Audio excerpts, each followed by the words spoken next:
My name is Ethan Hayes, and if there's one thing I want you to take away from this story, it's this. There is a price for silence, and sometimes the people who love you most will sign the receipt. I was 35, a tech consultant living what everyone called the American dream in Seattle. A good apartment, a challenging job, a life built entirely on my own grit. I'd earned my stability, paid for it with every ounce of my effort, unlike some people I know. But a week ago, that life came crashing down when my phone decided to betray me. For 7 agonizing days, I saw nothing but the same frustrating screen: call failed, message not delivered. My parents, Evelyn and Robert, weren't answering. Not my mom, who checked her texts religiously, and certainly not my dad, who was always tinkering at his old boat shop in Tacoma.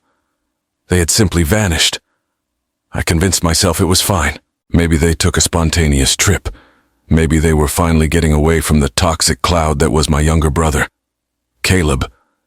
But deep down, a gnawing dread had started to set in. It was the icy fear that only a survivor of a deeply dysfunctional family truly understands. You know the chaos is coming. You just don't know when it's going to hit. If you've ever been the one who had to save your own family, even when they broke you first, then you need to hear this. What I found when I finally broke down and drove back to that dreary, rain-soaked house in Tacoma wasn't just an empty home. It was a war zone. Furniture flipped, pictures smashed, and the chilling, absolute stillness of a house that had witnessed a horror. I was pulling out my phone, my hands shaking so badly I couldn't dial 911 when I heard it, a tiny, heartbreaking sound. Not a cry, not a yell, but a faint whisper and a desperate, scratching noise coming from behind the kitchen refrigerator door. My blood ran cold. I stood there, frozen, realizing 2 things simultaneously. My parents had vanished for a week, and something alive was trying to claw its way out of the darkness in their kitchen. If you've ever had to face the consequence of your family's failures, if you've ever been the scapegoat, the one who cleans up the golden child's mess, hit the like button right now. This story is for you. And if you want to know how I managed to break the chain of a toxic legacy and finally find justice for the only truly innocent person in my family, you need to subscribe. I promise you, what I found behind that door and the truth it revealed will redefine what you think about family, accountability, and the dark cost of enabling addiction. Now, let's get into the nightmare. The drive from my organized, efficient life in Seattle down to the foggy, perpetually damp streets of Tacoma felt like reversing through time. Every mile closer was another layer of emotional armor I had to shed. Seattle represented the future I'd built. Tacoma was the past they refused to leave. My life up north was order. My job was clean, analytical, focused on solutions. Tacoma was the definition of chaos, and that chaos had a name: Caleb. I remember turning onto Cedar Street. The houses were all the same, well kept, quiet, the kind of place where neighborhood gossip traveled faster than the internet. But as I pulled up to my parents' familiar 2-story colonial, something felt deeply wrong. The old Honda Civic was gone, and the blinds were all drawn. I shut off my engine, but I didn't get out right away. I sat there, staring at the front porch. I pictured Mom, usually out watering her rhododendrons. I pictured Dad, wiping grease off his hands, giving me that customary quiet nod. They were fixtures of this place, and their absence felt like a giant, gaping hole in the street itself. A knot formed tight in my stomach as I saw it. The front door wasn't fully closed. It was ajar, maybe an inch or 2, just enough to catch the wind and creak faintly. It looked less like an invitation and more like a warning. My rational mind, the mind of the tech consultant, told me to call the police immediately. But the son in me, the one trained over 30 years to believe that family messes must be handled privately, pulled me out of the car. The air was heavy, smelling of damp earth and the nearby salt water. I pushed the door open, the old wood scraping against the tiled entryway. "Mom, Dad." "It's Ethan." My voice echoed oddly in the hall. Too loud. Too desperate. The sight that met me wasn't a robbery. It was vindictive destruction. The living room was unrecognizable. Their plush, overstuffed sofa was flipped completely on its side, springs exposed. The heirloom mahogany coffee table, the one Mom polished every Sunday, was splintered. The massive ceramic vase, which had sat on the mantel since before I was born, lay shattered, its pieces scattered like shrapnel across the hardwood floor. Someone hadn't just taken things, they had vented a horrifying, blinding rage. I stumbled toward the kitchen, my breath shallow. The counter where they usually left their notes and keys was swept clean. A trail of flour and dried cereal led to the back pantry. Every cabinet door was hanging open, and the silence was suffocating. I kept calling their names, but the thick, oppressive quiet swallowed the sound. This wasn't just disorder. This was evidence. I finally pulled out my phone, my thumb hovering over the 911 button.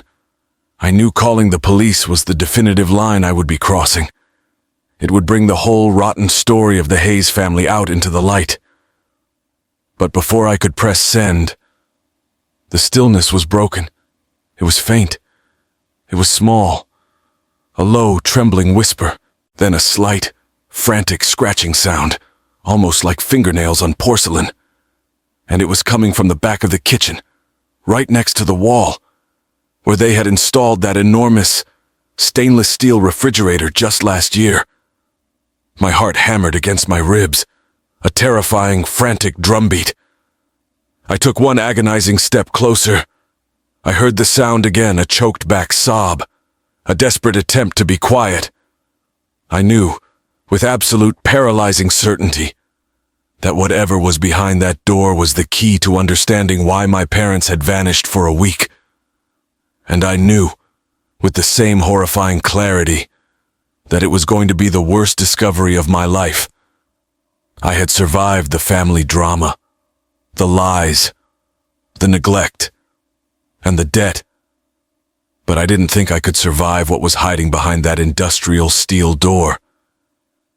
I reached out, my hand trembling, placing it on the cold metal surface. To understand why a sound from behind a fridge could terrify me more than a broken-down door, you have to go back to the roots of the Hayes family, back to how Mom and Dad planted the seeds of our own destruction right here in Tacoma.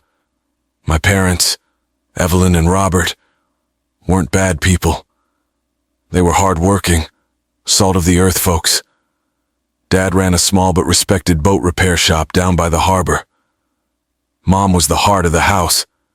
Their biggest mistake wasn't in how they loved. It was who they loved more, and how they let that preference corrode everything else. Growing up, there were always two kinds of sons in our house, the golden child and the scapegoat. I was the scapegoat. Ethan, Caleb, 5 years younger, with his easy charm and that mischievous grin that Mom just melted over. He was the golden child. It wasn't subtle. It was the air we breathed. I remember turning 16 and needing a car for my part-time job stocking shelves at the local grocery store. I saved every dime. Dad just said, "That's good, son. Build some character." He meant it as praise, but it felt like a dismissal. Fast forward 2 years, Caleb turned 16, flunked his driver's test twice, and Dad handed him the keys to a gleaming, barely used Ford Ranger. Bright red. I watched that scene unfold from the kitchen table, the smell of Mom's famous apple pie heavy in the air. Caleb didn't even say thank you. He just grabbed the keys and roared off, nearly taking out the mailbox. "He needs it more than you do, Ethan," Mom said softly, not even looking at me, already wiping the crumbs off Caleb's plate. "He's still finding himself. You're stable. Stable." That word became my cage. Stable meant I needed no help. Stable meant my successes were expected, and my struggles were irrelevant. stable meant my half scholarship to college was just my responsibility, while Caleb's tuition and eventual dropouts were a family crisis demanding immediate financial bailout. I packed up my stability and left for Seattle the day I turned 18. I needed to breathe air that wasn't heavy with expectation and preference. I put myself through college, majoring in something practical, something clean software engineering. I worked triple shifts, I sacrificed my 20s, and I succeeded. I became a tech consultant, analyzing problems, designing solutions, and always demanding accountability. It was the antidote to the chaos I left behind. Meanwhile, Caleb stayed in Tacoma, basking in the sun of their endless forgiveness. He dabbled in community college for a semester, decided that was too confining, and moved on to various short-lived careers selling used guitars, becoming a poker dealer, and eventually, just floating. His main job, it seemed, was collecting debt and creating family emergencies. The dynamic was fixed. Caleb would crash and burn. Mom would weep. Dad would quietly drain the savings. And then Mom would call me. I remember the call, maybe 5 years ago, that truly fractured my loyalty. I was already doing well, hitting my stride in my career. Mom called, her voice thick with fake casualness. "Ethan, darling, could you just transfer $5,000 to your father's account just a loan? Caleb got into a bit of trouble with a business venture." It wasn't a business venture. It was a $5,000 sports bet that went sideways. I was furious. "$5,000, Mom. What about the 10 I paid off last year? Why can't Caleb face the music for once? You just don't understand him, Ethan. He's sensitive, he needs support, you're doing so well, it's nothing to you." That line, "it's nothing to you," it was their silent verdict on my entire struggle. My hard work, my sleepless nights, my discipline, it was all nothing compared to Caleb's needs. I hung up on her that day. I transferred the money, but I blocked her number for a month. It was the first time I set a real boundary. When I finally unblocked her, I laid down my new rule. I will help with your health care, your retirement, or house repairs. I will never pay another dime for Caleb's gambling, his debts, or his mistakes. He needs to learn accountability. They agreed, because they had to. But I knew in their hearts, they saw it as my coldness, not their failure. That rule held for a few years, which is probably why things got so bad without me realizing it. The calls still came, of course, but they shifted. They weren't asking for money anymore. They were asking for advice about Caleb's temper, about the shady friends he was bringing to the house, about the whispers of a local bookie named Sal. Last Christmas, I drove down to Tacoma, hoping for a truce. Caleb was there, agitated, barely looking at me. He was wearing an expensive leather jacket that clearly didn't belong to him. "You look stressed, Caleb," I said, trying to be the bigger person. He just smirked. "Worry about your fancy Seattle life." "Old man, I know how to handle my business. I'm about to come into something big." Dad caught my eye from across the room. His face was gray, etched with exhaustion I'd never seen before. He looked terrified. It was the last time I saw fear in his eyes. I cut my visit short. I returned to Seattle, burying myself in my stable, clean life, clinging to the belief that my parents had finally learned their lesson and wouldn't enable him again. I told myself I'd done my part. I told myself that they, as adults, had to protect themselves. I was horribly, fatally wrong, because that gnawing fear I felt when my parents vanished for a week, it wasn't just fear for them. It was the gut-wrenching realization that I had failed to save them from the monster they had so carefully raised. And now, I was standing in the physical ruins of that mistake, about to face a consequence far worse than another debt payment. The silence in the kitchen was about to reveal the true cost of their unconditional, destructive love. I spent years wrestling with the anger and the guilt. If you've ever had a sibling who constantly took, leaving you with nothing but the broken pieces, hit that like button and comment, "Yeah, It's a lonely fight. Now, let's go back to that kitchen. Because the silence was about to be broken by a truth I was in no way prepared to hear. I stood there in the wreckage of the kitchen, hand hovering over the cold steel of the refrigerator, listening to that tiny, desperate sound. The contrast between my calm, analytical job in Seattle and this pure, raw fear was jarring. I was trained to fix problems. But this wasn't a software bug. This was the rotten core of my family, finally exposed. That chaotic upbringing, being the one expected to be stable, had demanded constant sacrifices from me. Sacrifices my parents completely dismissed. They saw my success as a given, a default setting, while Caleb's existence was a tragedy requiring their full financial and emotional energy. I remember the day I realized my emotional investment in them was totally one-sided. It was 2 years ago. I just launched my own consulting firm. It wasn't Goldman Sachs, but it was mine, built on 7 years of grinding. I called Mom, excited, practically shouting the good news. "Mom, guess what? I signed the papers. It's officially Hayes Tech Solutions."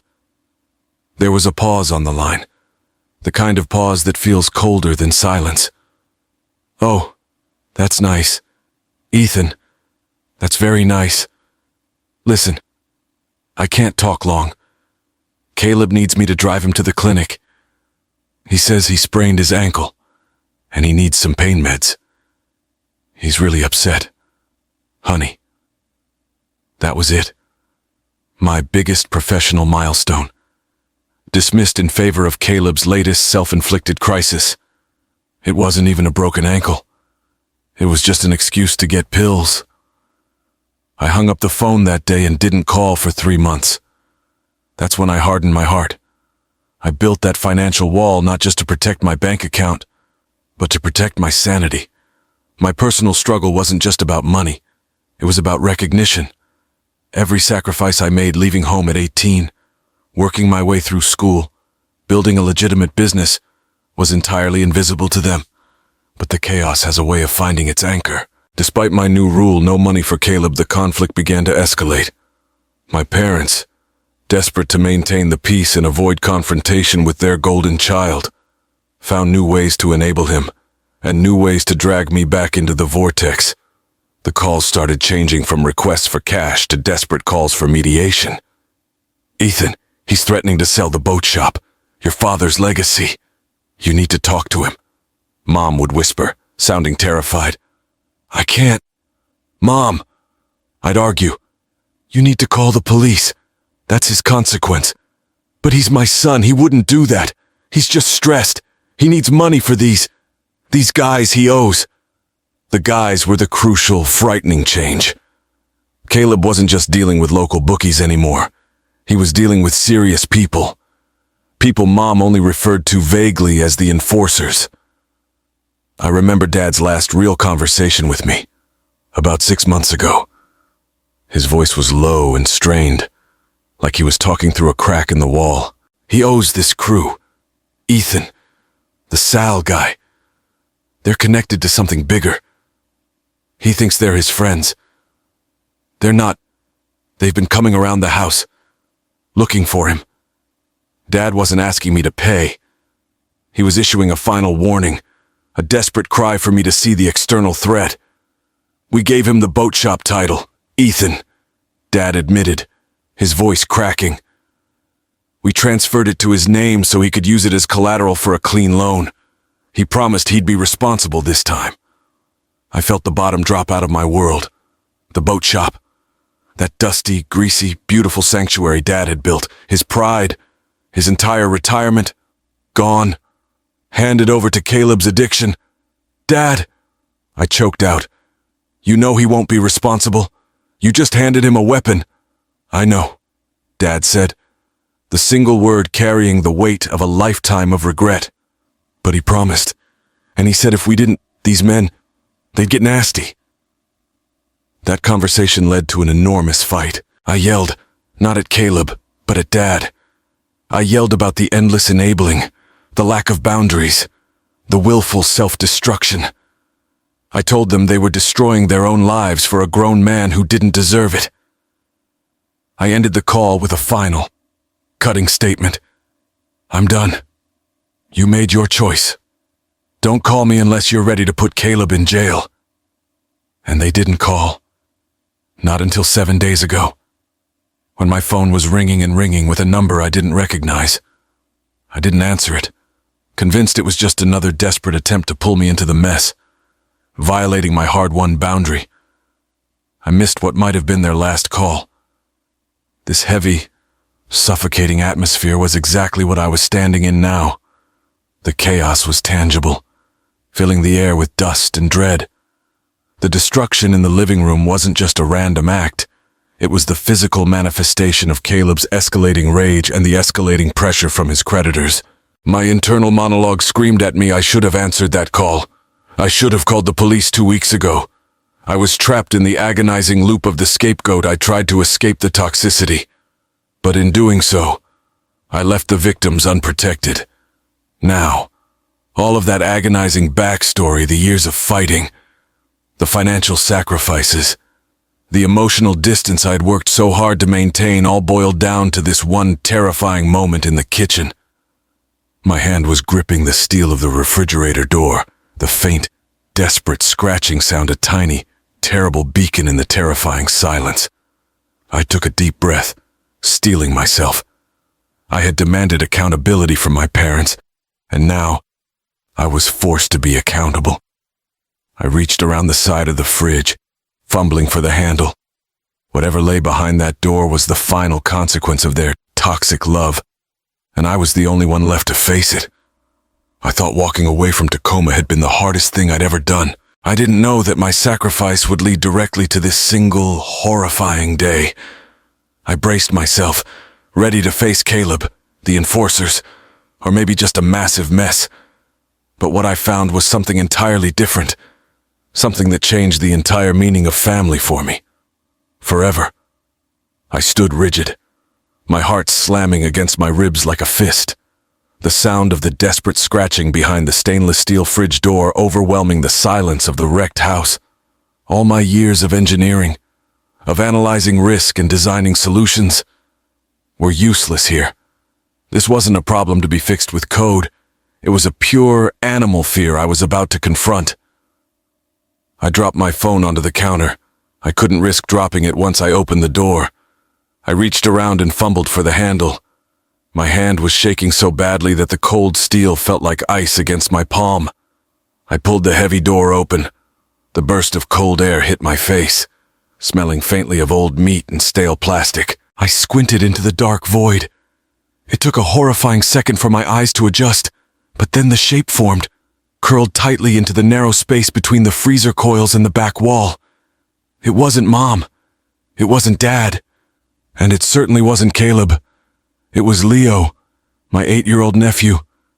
He was tiny, hunched over, wrapped in 2 huge, stained winter coats that swallowed his small frame. His knees were pulled up to his chest, and his eyes, those big brown eyes that usually sparkled with childish energy, were wide, red-rimmed saucers of pure terror. He wasn't crying loudly. He was making that choked, scratching sound I'd heard a futile effort to be silent, to disappear. Clutched in his hand, like a shield against the world, was an empty, crumpled juice box. "Leo," I whispered. My voice was broken, unrecognizable. "Buddy, it's Uncle Ethan. What are you doing in here?" He didn't move. He didn't blink. He just stared at me, his gaze locked, searching for a threat. He was gaunt. His usually rosy cheeks were pale, almost translucent, and there were dark, purple shadows underneath his eyes. He looked like he hadn't slept, or eaten, in days, maybe more than a week. I knelt down immediately, ignoring the fear, trying to make myself small and safe. "It's okay, Leo. The bad guys are gone. You're safe now. Come to Uncle Ethan." I reached out slowly.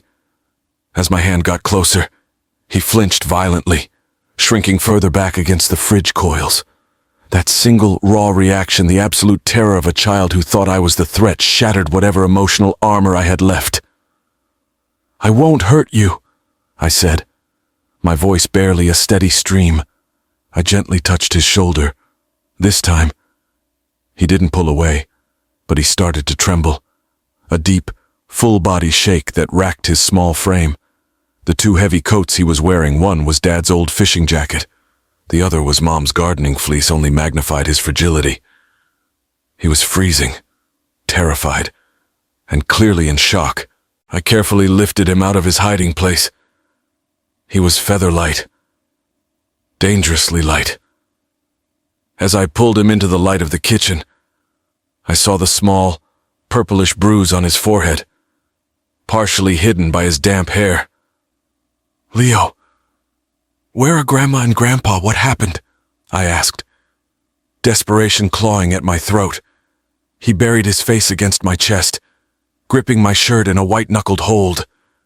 He took a shuddering, gasping breath, and then, in a voice barely louder than a dying whisper, he spoke the words that would haunt me forever.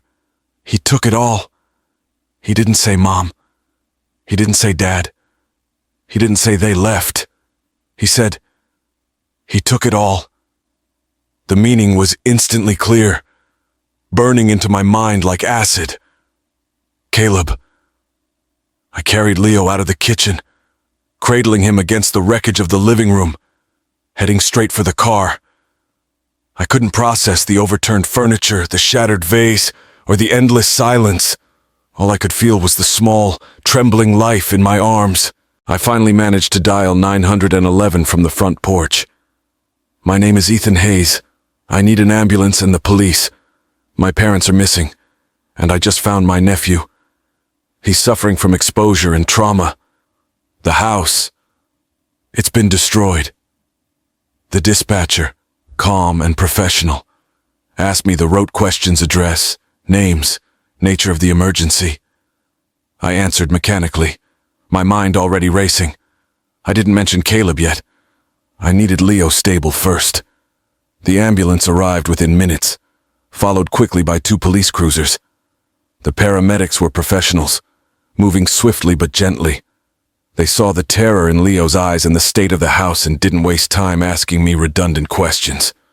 They loaded him onto a stretcher, wrapped him warmly, and sped off toward Tacoma General Hospital. I gave my initial statement to Detective Harding, a stocky man with tired eyes who seemed utterly unfazed by the broken furniture. He was focused, pragmatic, and immediately understood the gravity of the scene. "Mr. Hayes, the house shows signs of a forced entry and considerable struggle," Harding said, his eyes sweeping over the shattered glass. "Your nephew mentioned he took it all. Do you have any immediate suspects? Anyone with a history of conflict with your parents?" I hesitated for a fatal second. It should be private. It's family. But the image of Leo, small and fragile in that dark, cold space, pushed aside the need for secrecy. The dual perspective hit me. My parents had chosen to protect Caleb. I had to choose to protect Leo. "Yes," I said, the name tasting like ash on my tongue. "My brother, Caleb Hayes, he's addicted to gambling. He owes a lot of money to people who aren't afraid of violence." Detective Harding's expression didn't change, but he pulled out his notebook instantly. "Tell me everything you know about Caleb's connections, Mr. Hayes, his last known locations, and those people he owes money to." I stood on the porch, watching the crime scene team in their white suits begin to cordon off the house with yellow tape. The irony wasn't lost on me. I had built a career on creating order, and now I was staring at the consequence of my family's fundamental disorder. As the squad car lights pulsed against the fog, painting the wreckage in cold flashes of red and blue, I got into my car and sped toward the hospital. I had to get to Leo. He held the key to everything. I had to know exactly what Caleb had done, and where my parents vanished for a week really led. I thought finding Leo was the climax of the terror, but as I pulled into the hospital parking lot, my phone buzzed with a message from Detective Harding. It wasn't about Caleb. It was about something they found hidden inside Dad's old desk drawer, something that proved my parents knew exactly what was coming. I was about to discover the final, devastating piece of their toxic legacy. I made it to Tacoma General just as Leo was being wheeled into the emergency trauma unit. The nurses were efficient, their faces calm but serious. I was trapped in the waiting room, pacing, the scent of antiseptic and stale coffee doing nothing to calm the frantic clock ticking in my head. Leo was hooked up to IVs, pale and small, but he was stable. The doctor confirmed severe dehydration and malnutrition, saying he'd likely been without food and water for several days. But the damage wasn't just physical. It was the absolute, profound psychological trauma. Detective Harding showed up 40 minutes later. He gave me a brief, grim nod and asked to speak to Leo, gently, with a female officer present. I felt sick. Asking an 8-year-old, who was still shaking, to relive the horror felt barbaric, but I knew it was the only path to finding my parents. I knelt beside Leo's bed, holding his hand, focusing on the small, fragile warmth of his fingers. "Leo, buddy," I whispered. "That man is Detective Harding. He wants to help us find Grandma and Grandpa. You just tell him what you remember. Uncle Ethan is right here. I won't let anything bad happen to you." Leo squeezed my hand, those huge, terrified eyes finding mine. He finally nodded. A tiny, almost imperceptible movement. The female officer spoke first, her voice soft, like a lullaby.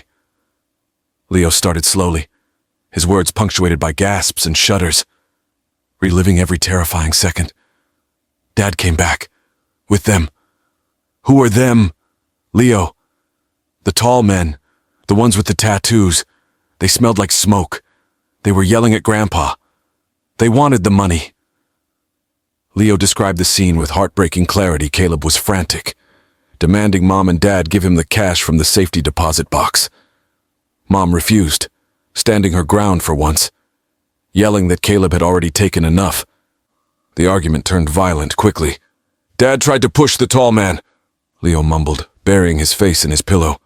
"But Dad fell, and the loud sound, the crash, everything broke." He said Caleb lost control, shouting curses. Then one of the tattooed men grabbed Mom. That's when Leo, taught by the sheer terror of family life to find a hiding place, did what he knew best. He ran. "I hid behind the big fridge," Leo whispered, his voice cracking. "They didn't see me. I heard a thump, and then a lot of pulling, and silence. A big, quiet silence." He finished with a wrenching sob. "I was scared. I stayed. I was scared to move." I pulled him close, holding him while the detective took notes. The picture was complete, and it was devastating. Caleb wasn't just gambling. He was involved with dangerous organized crime, and he had directly attacked his own parents. Harding signaled that they had enough. "Thank you, Leo. You're a brave boy. You saved yourself, and you helped us more than you know." I left the hospital, my anger now a cold, solid block of ice in my chest. Caleb hadn't just ruined his life. He had shattered theirs and traumatized an innocent child.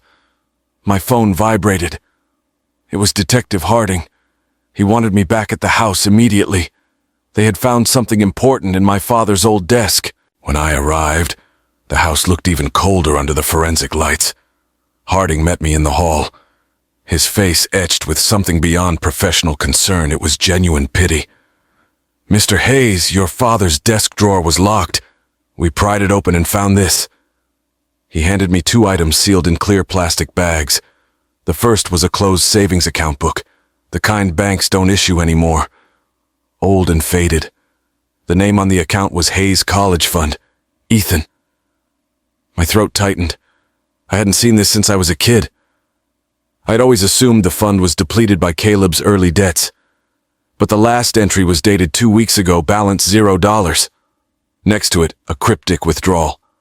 Emergency transfer to Caleb's debt. They had liquidated my college fund, the only thing they had ever set aside specifically for me to pay off Caleb's latest threat. The betrayal, years after the fact, was staggering. The second item was a single sheet of paper, folded precisely in half. Dad's shaky handwriting scrawled across the top, "For Ethan, if you find this." Harding gave me a nod. "I think you need to read this, Mr. Hayes. We'll hold off on processing it for a minute." I took the bag, my hand shaking again, not from fear, but from a towering rage mixed with profound, tragic sorrow. I pulled the letter out. It wasn't written in panic. It was written in the quiet resignation of people who knew their time was running out. "Ethan, if you're reading this, we were too late. We failed. Not just you, son, but ourselves. We owe you more than money. We owe you an apology for the last 30 years. You were always the strong one, the one who didn't need our help. And we mistook that strength for indifference. We mistook Caleb's weakness for need. We were wrong. We fed the monster. We enabled him until he became something monstrous. The debt this time, it wasn't just cash. It was Sal's crew. They threatened Leo. That's why we had to get rid of the last bit of savings. That college fund we kept for you. We hoped it was enough to buy us time. It wasn't." He was furious. "Ethan." When he realized we had nothing left, no cash, no savings, nothing but the boat shop title we already signed over, he erupted. "We think he's going to use the shop's title to leverage one last, desperate loan from Sal. And then he'll run. Please, Ethan, our final, desperate wish. Don't try to find us. Don't confront him. Just take Leo. Take him far away. Back to Seattle. Give him the life he deserves. The one free of this chaos. Don't let Caleb ruin his future. 2. Forgive us, son. Please. Mom and Dad." The letter dropped from my numb fingers. I didn't cry. The tears simply wouldn't come. Instead, a cold, hard resolve settled over me. They hadn't just sacrificed my savings. They had sacrificed their lives to protect Leo from the consequences of their own enabling. The sight of the closed savings account book, the final betrayal, now carried the burden of their love and their profound, tragic guilt. I looked up at Detective Harding, the cold block of ice in my chest solidifying into an unwavering purpose. Caleb used the threat of violence to force them to liquidate this account, their last remaining asset. Then he attacked them when they were empty. "We understand, Mr. Hayes," Harding said quietly. "We've issued a statewide alert for Caleb Hayes and the 2 known associates linked to the local Sal organization. We're also checking every abandoned property near the harbor. Given the extent of the struggle and the nature of these creditors, you should prepare yourself." I didn't need to ask what he meant. I knew my parents had vanished for a week not by choice, but because the golden child had finally collected the ultimate price. I nodded, turning away from the wreckage of the Hayes house, now focused entirely on the small, traumatized boy lying in a hospital bed. I had to find them. Not for them, but for Leo. I owed him the truth. I spent the next 3 days living in a haze between the hospital and the police station. Leo, though physically stable, remained withdrawn. He clung to me, but his eyes were always darting, searching the room. The terror of being abandoned, hidden, and starved had left a scar deeper than any physical wound. My mind, however, was razor sharp. The resignation in my parents' final letter had been replaced by my own cold, unrelenting determination. I was no longer the scorned son trying to stay away. I was the last defender of the innocent, and I was hunting my own brother. Detective Harding and his team were efficient. The information from the letter, combined with Leo's description of the enforcers, led them straight to Caleb's known associates. The fact that the boat shop title had been signed over became the key piece of evidence. It gave Caleb the leverage to run. Then came the call that stopped my world entirely. I was sitting by Leo's bedside, trying to teach him how to build a virtual Lego castle on my tablet, anything to keep his mind from that cold fridge, when my phone rang. It was Harding.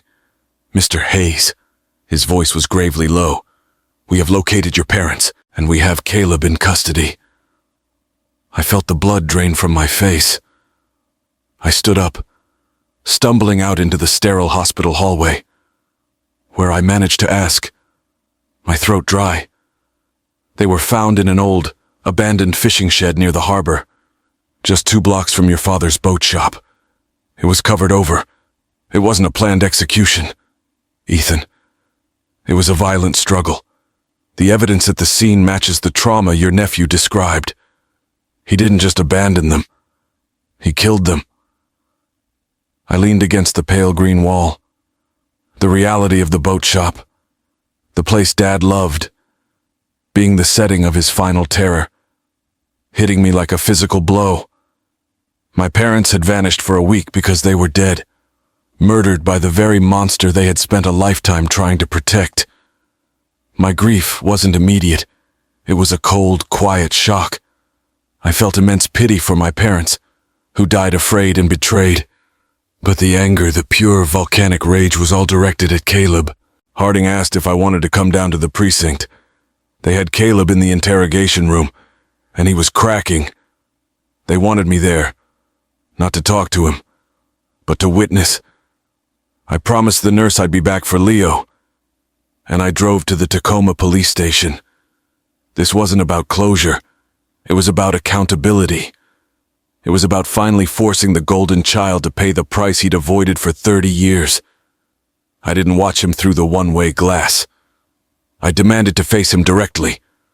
Harding was hesitant, but seeing the steel in my eyes, he relented. The interrogation room was small, gray, and smelled of stale sweat. Caleb was sitting there, handcuffed to the table, looking utterly defeated. He was pale, unshaven, his expensive jacket rumpled and stained. He looked like a cornered animal, but the defiance still flickered in his bloodshot eyes. Harding and a female detective were already seated. I walked in and stood by the door, refusing to sit, refusing to allow any illusion of brotherhood. Caleb's head snapped up. His eyes widened, a mixture of panic and resentment flashing across his face. "Ethan," he stammered. "What are you doing here? They found them." I didn't answer. I just stared at him, my expression blank, letting the silence crush him. Harding broke the quiet. "Caleb, we found your parents, and we know what happened at the house. We have your nephew's statement. We have the transfer of the boat shop title. You used your father's boat shop as collateral for Sal, and when your parents had nothing left, you lost control. We know you did this. Caleb, just tell us why." Caleb shook his head violently, tears finally welling up. But they looked shallow, self-pitying. "It wasn't supposed to happen. I just needed the cash. Mom promised she had one last stash. I needed it for Sal. I told them they were ruining my life." He told them they were ruining his life. The ultimate irony. You destroyed the house. Caleb, you terrified an 8-year-old boy and left him to starve. I finally spoke, my voice low and steady. It was the hardest thing I'd ever said. Caleb turned his pleading eyes on me. "Jax, Ethan, please, tell them how Mom always took care of things. Tell them this is just a misunderstanding. I'll pay you back. I'll pay everyone back." I walked toward the table, resting my hands on the cold steel edge, leaning in close. There is no Mom to take care of things now. Caleb, you saw to that. You took the ultimate price. You were given everything. And you took everything away from everyone else. His face crumbled. He didn't deny it. He just looked at me with a raw, ugly envy that hadn't faded since childhood. "Why? Caleb," I pressed, "after everything they did for you, why did you have to kill them?" Caleb stared at my jacket, my nice Seattle clothes, my stable life, and then his eyes lifted to mine, filled with genuine, bitter hatred. He leaned forward, his voice a poisonous hiss, his last act of defiance. It should have been you, Ethan. You were always the favored one, the one they were truly proud of. You had everything I ever wanted. It should have been you, cleaning up this mess, not them. The moment Caleb admitted that his final murderous rage stemmed from a lifetime of envy toward me, the golden child's resentment of the scapegoat, my pain transformed into unyielding resolve. I stood up straight. He was right. It was a mess, and now I would clean it up. But not for him. I looked at Detective Harding. I have nothing else to say. He's all yours.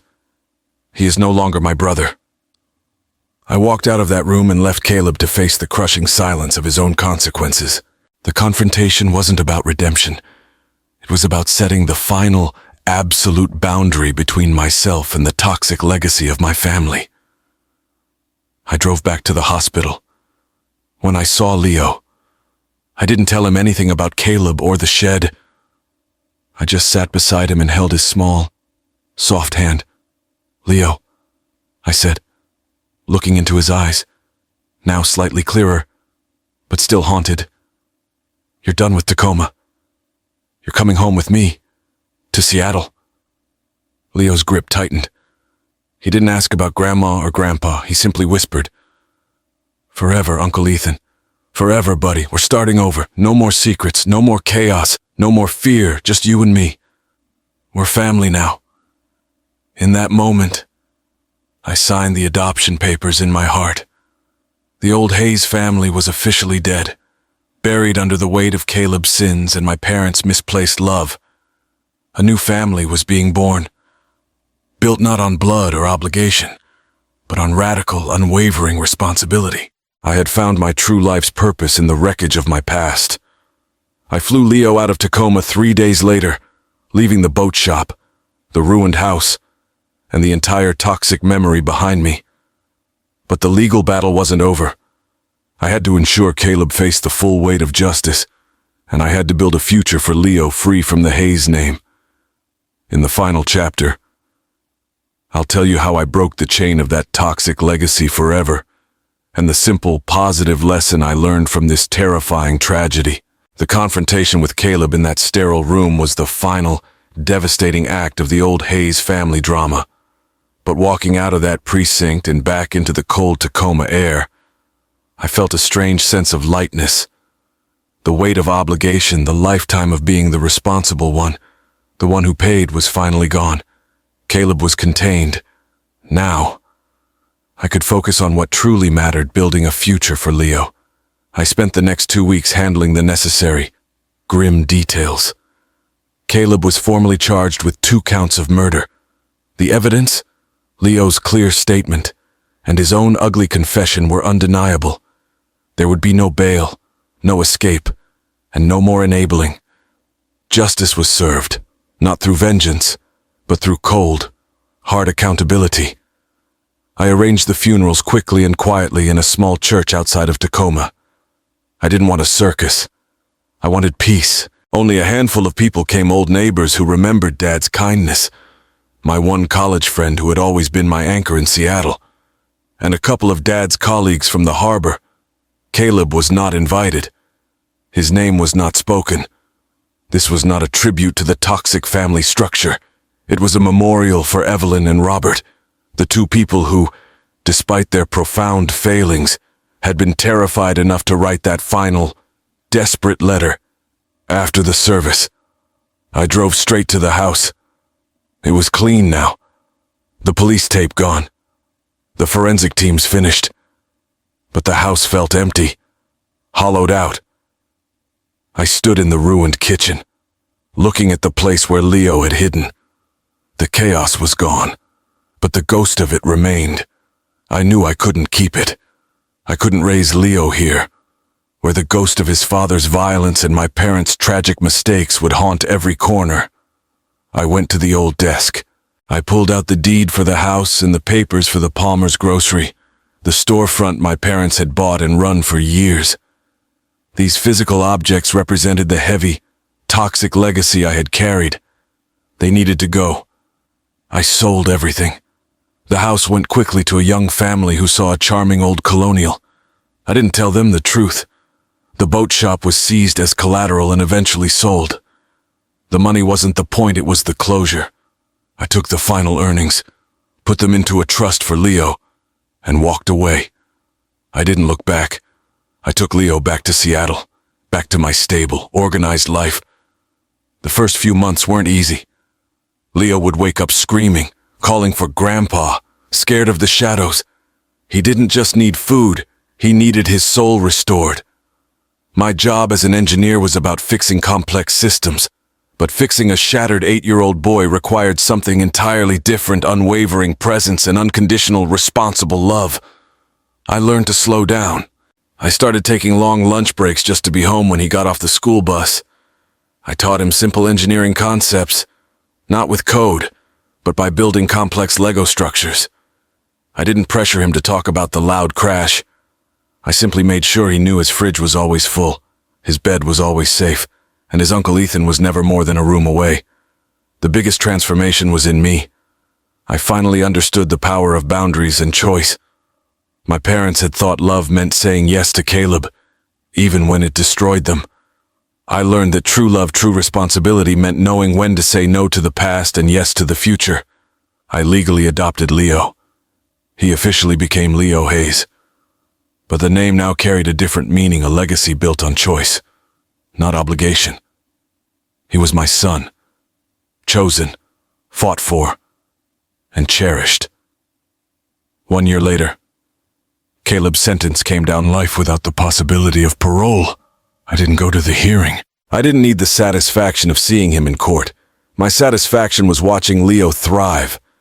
My little guy, who was once silent and terrified, was now loud and confident. He was doing well in school. He made friends.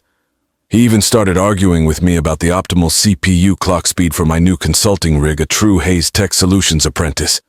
One rainy Saturday, we were building a massive fort in the living room, surrounded by pillows and blankets. Leo paused, holding a pillow over his head. "Uncle Ethan?" he asked, his voice small. "Yeah, buddy." "I don't remember the scary men anymore, just the fort." I looked at him, truly seeing him not the ghost in the fridge, but the bright, innocent kid he was meant to be. I knelt down and hugged him tight. "That's because we're building something new. Leo," I whispered into his hair, "we broke the chain of the bad legacy, and we're not going back." I finally broke the cycle. I learned the most painful, enduring lesson of my life. You can't save the people who refuse to save themselves, but you can always save the innocent ones who never had a choice. My stable, quiet life in Seattle isn't just mine anymore. It's ours. It's the new Hayes legacy. It's built on a foundation of honesty, boundaries, and the profound, beautiful realization that family is defined by commitment, not by DNA. This story isn't just about finding justice for my parents. It's about finding freedom for myself and for Leo. If you've ever had to cut ties with a toxic family member, or if you are currently paying the price for the mistakes of others, I want you to know you are not alone, and you can break the chain. If this story resonated with the scapegoat inside you, the one who always tried to fix the broken pieces, do 2 things right now. First, hit that like button and tell me in the comments below, what was the hardest boundary you ever had to set with your family? Your story matters, and by sharing it, you help someone else realize they have the power to walk away. Second, if you want more stories of everyday heroes who found justice and rebuilt their lives after family betrayal, you need to subscribe to this channel right now. We dive deep into the psychology of toxic dynamics. We share the harsh lessons of accountability, and we always deliver the satisfying triumph of the underdog. Don't just watch my comeback, join the community that's building their own. Subscribe and become part of the new legacy. Thank you for listening to my story. I'll see you in the comments.